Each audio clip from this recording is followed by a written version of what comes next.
Hi, everybody, and welcome to another informational video from ALHomecare. My name is Eileen. I'm the Assistant General Manager in ALHomecare. Please remember to like and share this video, share it with your family and friends. Okay, so today I'm joined by Amy Murphy from the Alzheimer Society of Ireland. So thank you very much, Amy. I know you're very busy, so thank you for taking time out to speak with me today.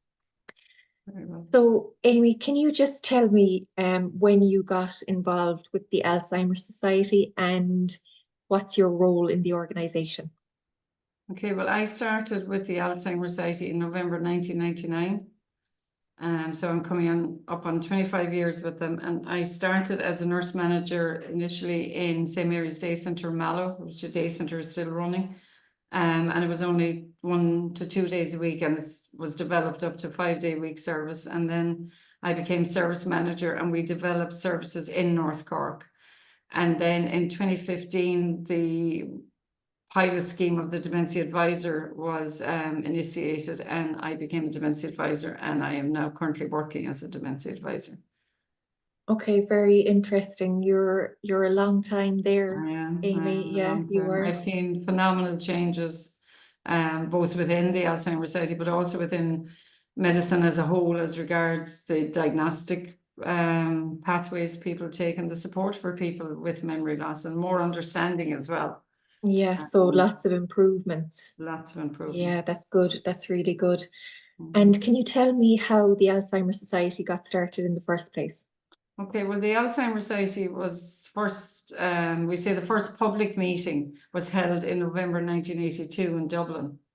And following on from that, there was another one held, I think it was December 1982. And this was by two people. One, her sister had frontal temporal dementia, and the other gentleman, his wife had dementia. And there was no information in Ireland.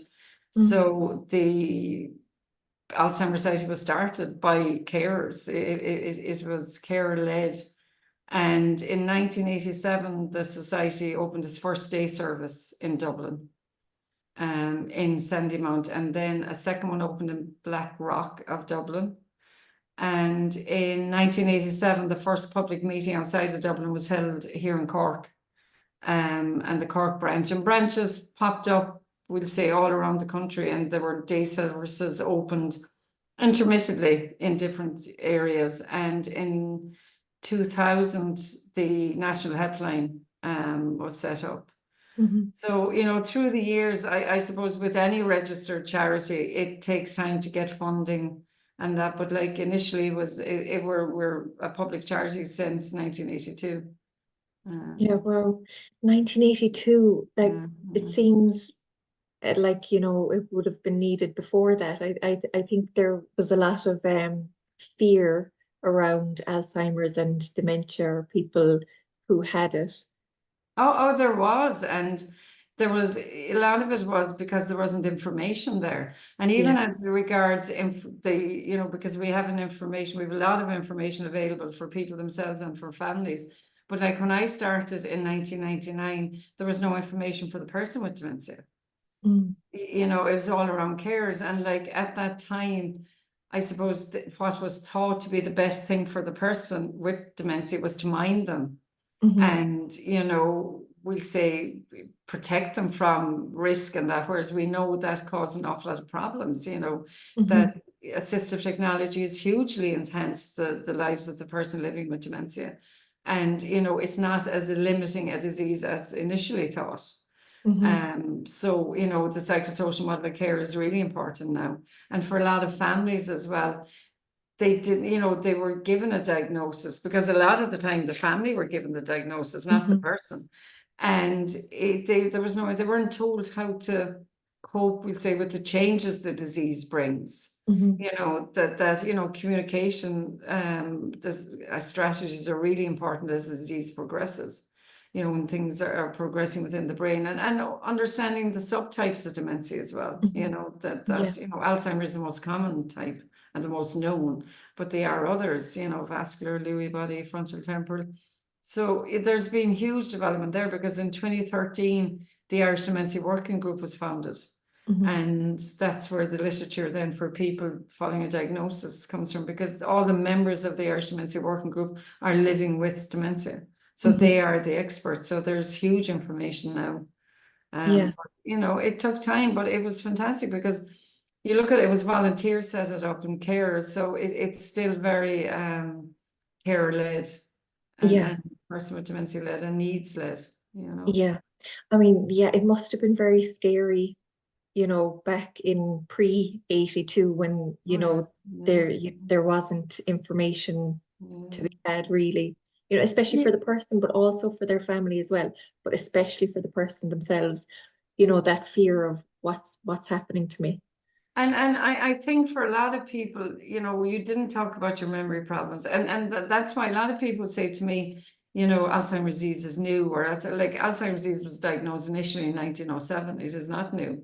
We know more about it now. But the thing was that if people, the number one, the diagnostics weren't there, but also the understanding of the disease. So people weren't proactive about their health. So they didn't go to the doctor until we say the families noticed. Yeah. But they'd been covering up. We say the person themselves have been covering up. Like, you know, we're all human. We all have short-term memory loss at some stage. We forget somebody's name or that, but we all kind of, you know, we've strategies to cope with it. And, you know, for people with dementia, as those strategies, their ability to implement those strategies decreased, the families noticed. And then by the time a diagnosis came, maybe the person with dementia didn't have the insight they have now, because they had left it too late to get a diagnosis. Whereas now, you know, we have a brilliant leaflet. It's don't worry about your memory, do something about it, you know, or don't just worry about your memory. Like there are other reasons for memory loss, you know, underactive thyroid, vitamin B12 deficiency, you know, infections and that. So people are more proactive. And I think as a nation, especially in Ireland, like we are one of the, you know, in Europe, we're one have the oldest population and we are aging well, but we're also more proactive about our health. Yes. So people are going with memory problems and then following the diagnostic path if there's no physical reason for it, like if it isn't an underactive thyroid or vitamin B12 deficiency. But oh yeah, it was a hard time back for people, and because it was misunderstood, and I suppose because somebody was diagnosed with it, it was assumed that they didn't have insight into it or that they hadn't the ability to make decisions. Whereas we now know that memory loss fluctuates. You know, some people will be extremely lucid today and they might be very confused tomorrow. So, you know, it is a changing landscape every day, and which is really hard for family carers as well, you know, for people supporting the person with dementia, because you want to be respectful and you don't want to assume they don't remember that they have an appointment, you know. So this is where language is really important, and, you know, the empowering of the person with dementia to kind of be themselves and be in control of their decision making, you know. Yeah, I think that's really important, you know. Can you tell me some about the services that you provide and, you know, what's the feedback from your service users?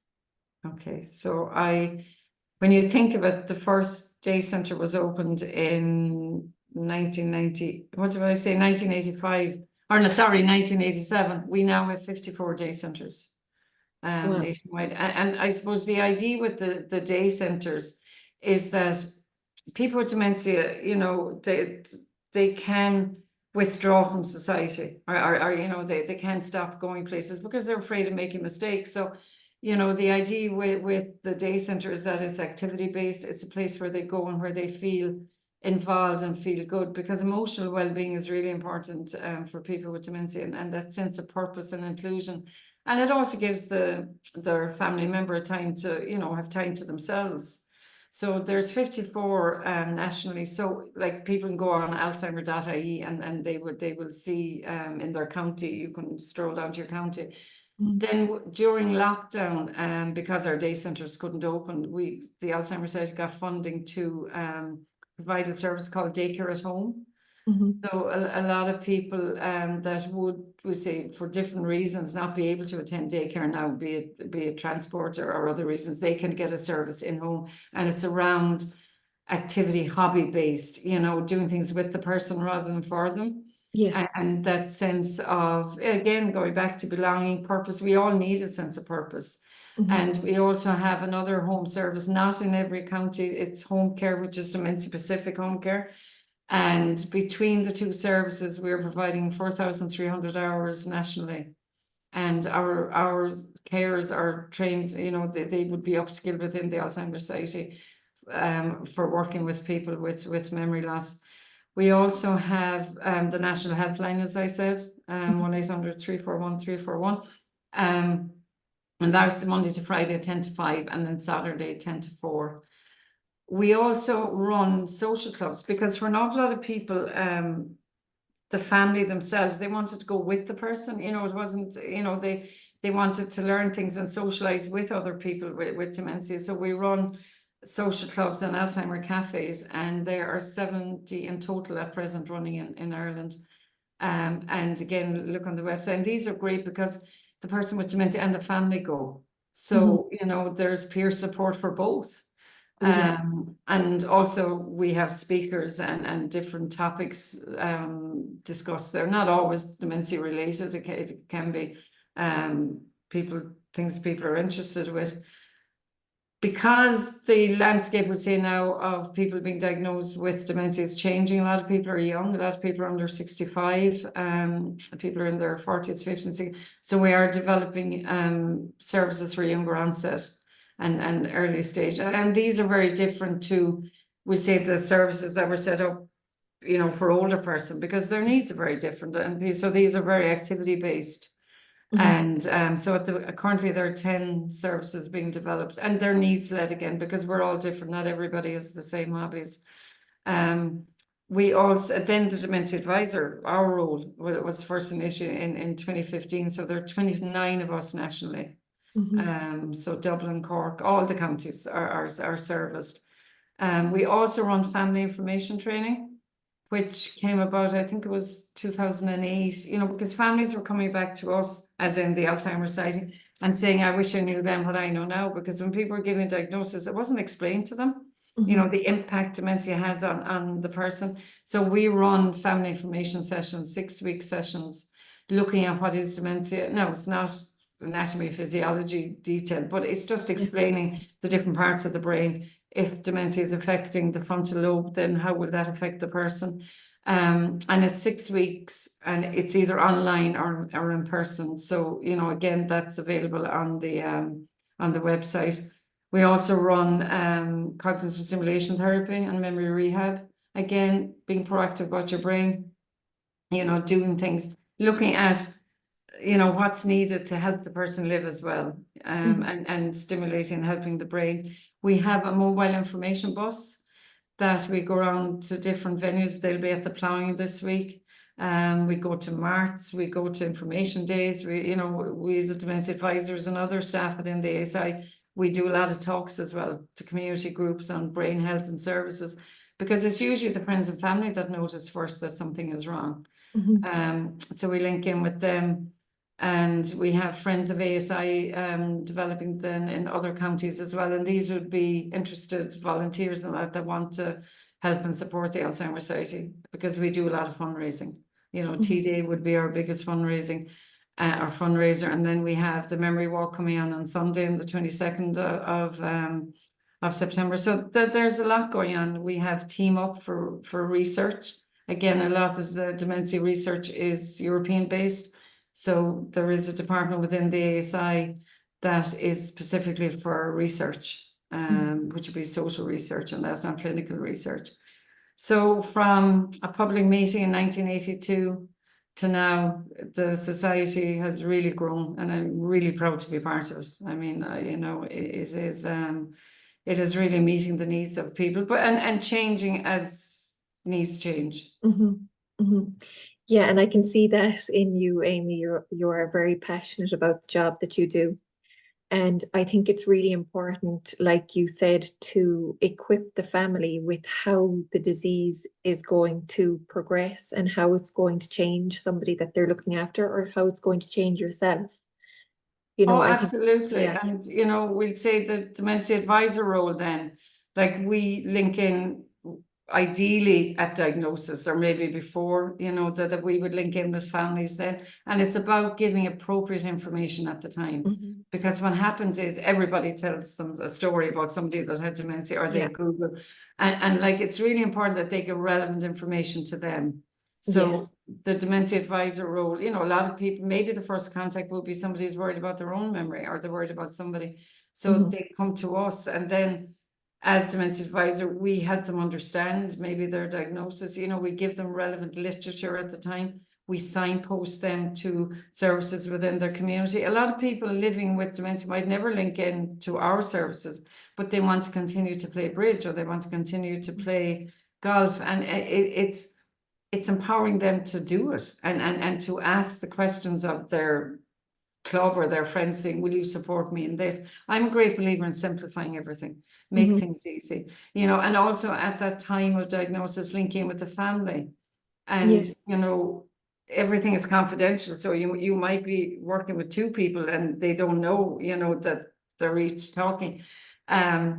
Because the thing is that for families, it's overwhelming. The person with dementia as well, it is an overwhelming diagnosis, you know. Unfortunately, all types of dementia are progressive and degenerative, but it's about living your best life as, you know, in the here and now, and giving both them an understanding of the disease, where it is now, and then being that link to come back in. You know, and you know, I always say to people, if you don't know who to ask, ring us. You know, if we know, we know, and if we don't, we'll find out for you.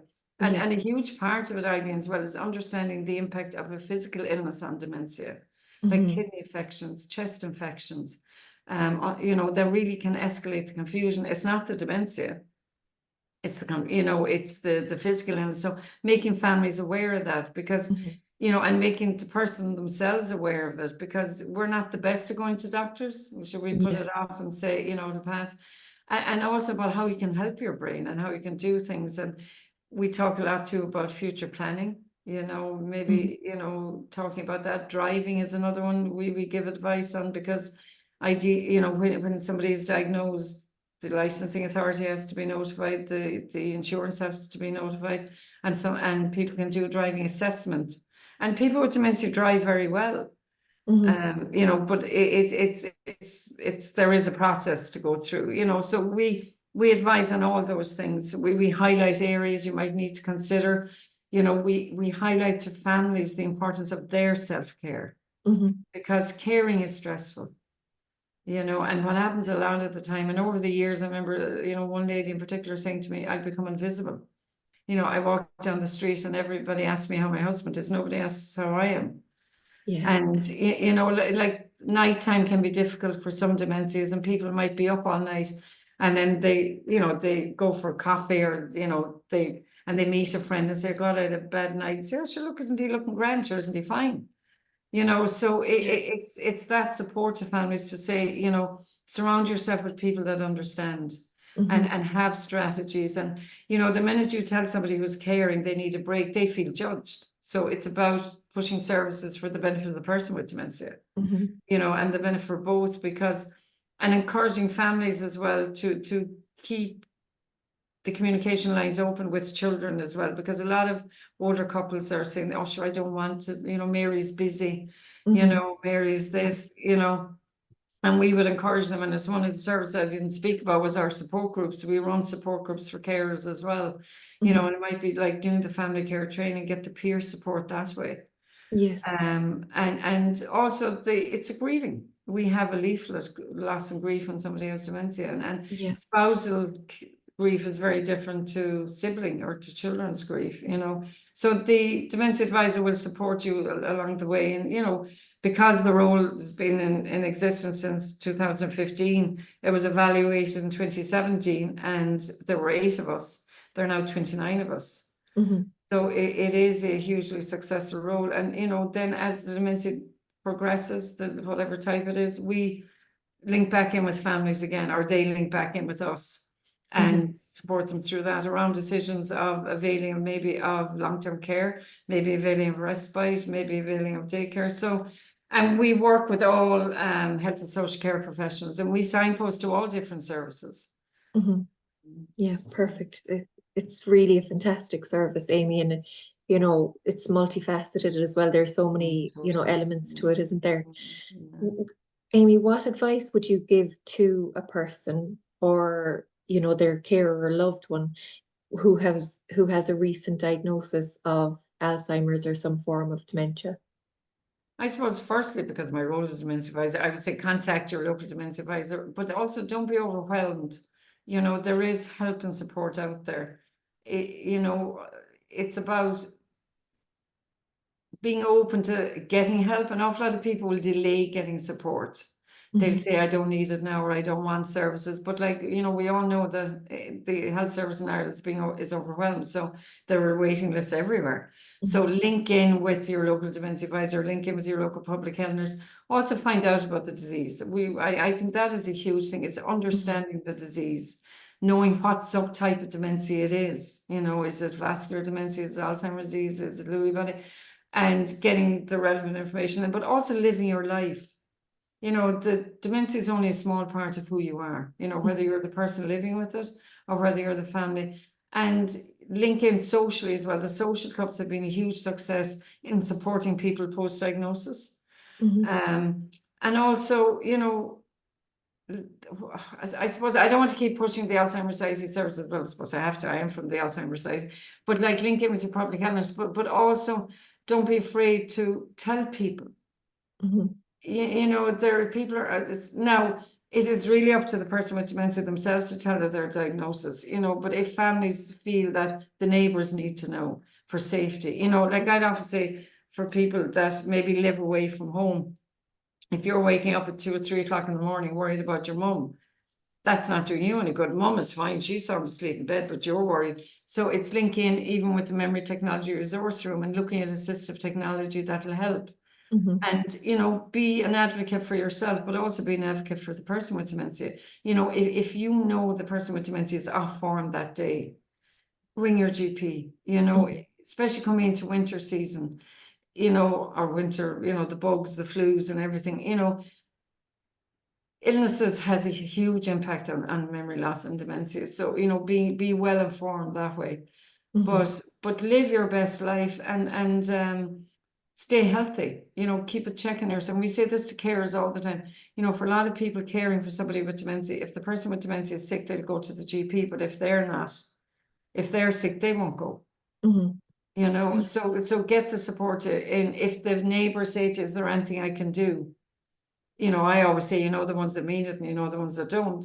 The ones that mean it, tell them, you know, would you ever mind bringing my husband to, I don't know, the hairdresser or the barber next week, you know, because people want to be useful. And, you know, people, visitors as well, you know, for a lot of people with dementia, they don't like direct questions. So, you know, when visitors come, it's all questions. How are you? How are you doing? And the person with dementia walk out the room because, you know, you know, it's communication strategy. Give the answer to the question. You know, how's your son Paddy that lives in Australia, you know, or go for a walk. People with dementia like walking shoulder to shoulder, you know, that it doesn't all have to be conversation, you know, watch an old GA game or something, you know, because communication is very important, but for some people as dementia progresses, we speak too fast.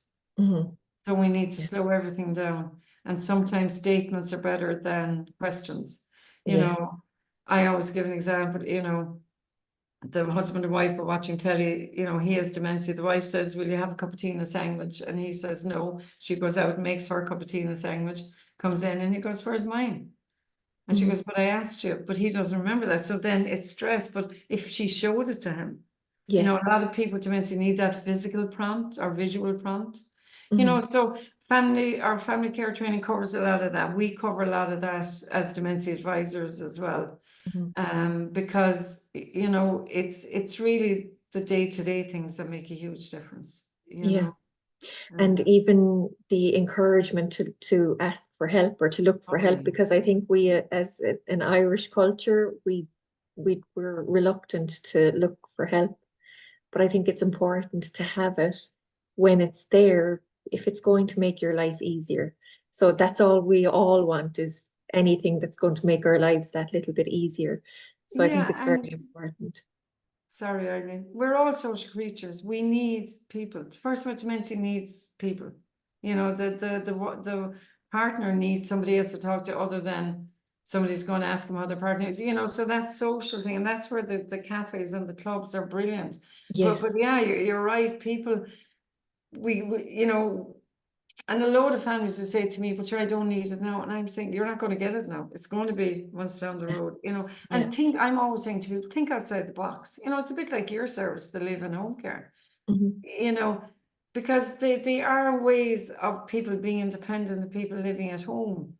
Yeah. And, you know, look at options and look at services. And they mightn't be dementia specific. You know, a lot of places don't have dementia specific, we say day services, social clubs. So link in with the community. And the active retirement are brilliant. Mhm. You know, and link in with them, you know. So yeah, reach out for yourself and for the person, because care stress, you know, we all know there's research done on that. Mhm. So yeah, definitely. And link, you know, even if it's the weekend, you know, our helpline's open Yeah, which um is on, fantastic. on a That's Saturday really as good. well from 10 until 4, you know. So it's Yeah. you know, most services are where the rest of them would be Monday to Friday. They also, you know, day services and that. Yeah. But yeah, so there is support out there. Good. Fantastic. And then my final question, Amy. So where can people find out more information? Okay, so Alzheimer.ie, ALZHEIMER, no S, a lot of people in S into it. So it's Alzheimer.ie is the Irish website, and there's a lot of drop down, a lot of information, a lot of services, every service is on that. Also the helpline, 1-800-341-341. Ring the helpline, they will let us know if somebody needs a dementia advisor. And you know, email as well, helpline at alzheimer.ie. You know, we are on social media as well, the Alzheimer Society. It's on Facebook, it's on Instagram and Twitter. So there are a lot of ways of reaching out, but you know, ring at any time. I'm always saying to people, ring at any time. We only check the phone 9 to 5, but you can leave a message anytime we get in the morning, you know. And it's public, I would say, health and social care professionals can refer to us as well through email and through phone, and then we have a referral form we can send out to them. Perfect. That's great, Amy. Thank you so much for joining me You're today. very welcome. And I thank you really for the invite. appreciate it, and it's been very informative, and I hope our viewers have been informed as well during this video. So thanks again, Amy. So if you wouldn't mind liking and sharing this video, and like and share our Facebook page as well. We'll see you next time.